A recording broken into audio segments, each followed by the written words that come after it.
Well, yeah, I mean, this is part of a bigger picture as far as we're concerned, and obviously we want to give employers to meet employers' aspirations, which we feel aren't being met at the moment because employers are not being able to train people for the skills they need, and under the present system it's far too inflexible.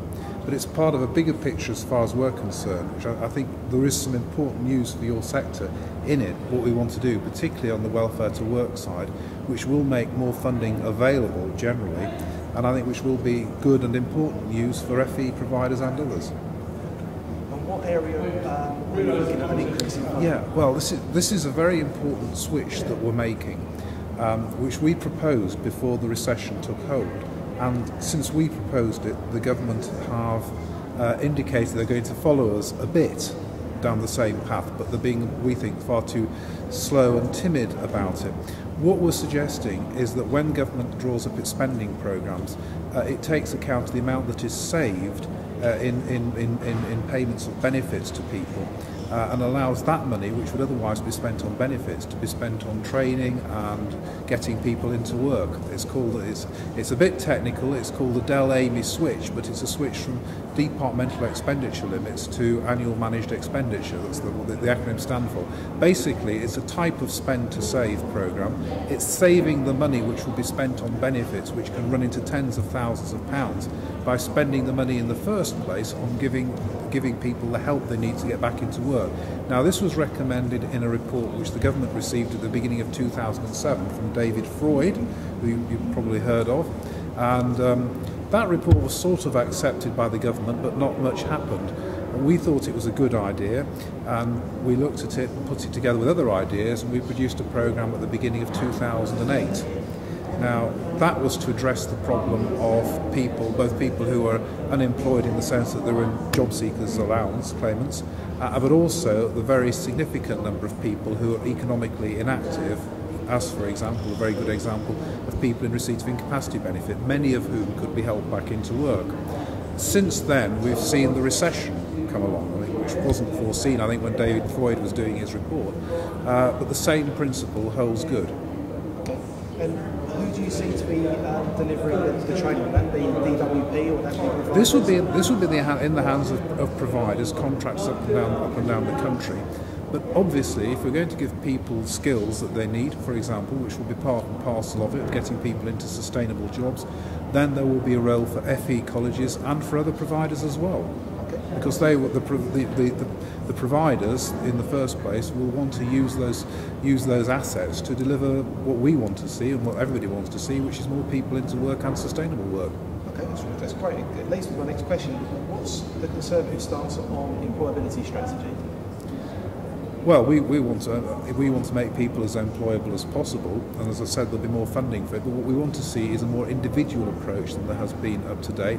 We think that existing government programmes have been far too inflexible. We think there are elements of the New Deal as it is at the moment which are inflexible.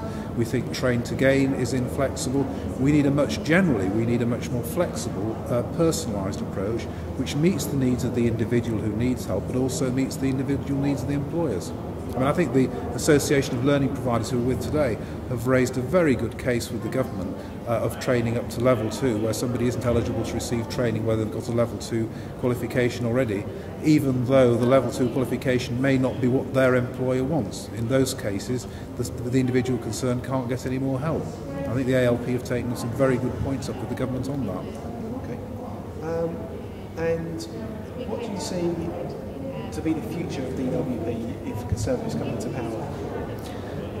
Well, the DWP will remain. We're not going to have sort of lots of superficial changes, which we've seen lots of reconfigurations. I think we will see a DWP which is far more focused on getting people into work and having an overall approach, and particularly a DWP which just doesn't leave millions of people, as we believe this is the case, to languish on long-term benefits without giving them the help they need. That is something which I'm afraid has been happening now for a long time. And do you see changes in policy to be able to address that? Yeah, I mean, as I mentioned to you, the policy which we drew up at the beginning of last year, which was to tackle the problem of welfare dependency.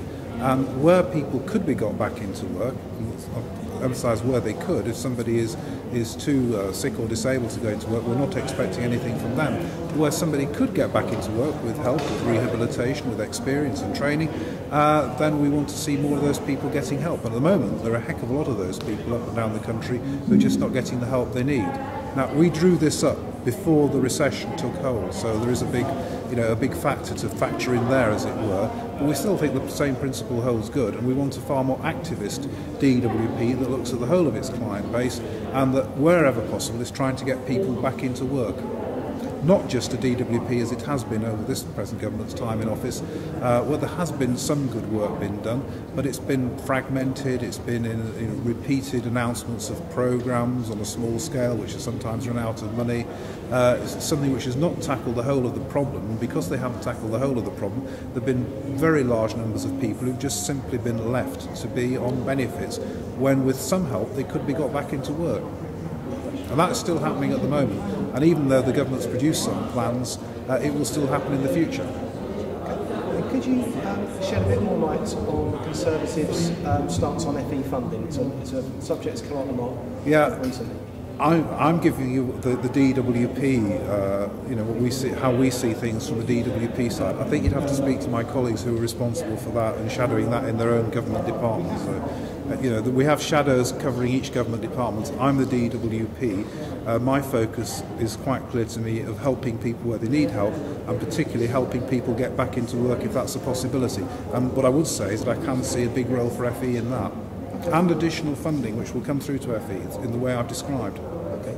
A lot of people discussed and heard Mr Cameron talking about cuts in public sector. Do you see if the Conservatives coming to power there being a cut in DWP? Our proposal is taking account of the savings that there would be from spending money on people staying on benefits, so it doesn't really apply to that in quite the same way. And we're hoping there's going to actually be quite a big saving from that, because it isn't a zero cost saying that somebody's staying on benefits. You have to pay out for somebody an incapacity benefit. It's £5,000 or £6,000 a year.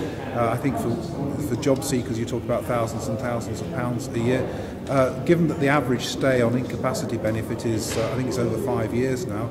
You're talking about very substantial amounts of money, and that will if you can spend somebody and get them back into work, so that instead of being somebody who is receiving benefits, they are back in work and paying taxes instead. I think there's a clear saving there. And you talk about the saving then being transferred into skills development. Yeah, I mean into everything which can help to get people back into work. It will be getting people back into work, which is the key thing. We have to be realistic, because I don't think anybody foresaw when this was first being drawn up by David Freud, when we adopted it, which was, we were doing the work on it late in 2007, and we announced at the beginning of 2008. Nobody at that stage saw that things were going to be quite as bad as they have been, and that since July of last year we've had this very, very sharp, historically very sharp increase in unemployment. Okay. James, thank you very much. No, I hope that's helpful. That's great, thank you.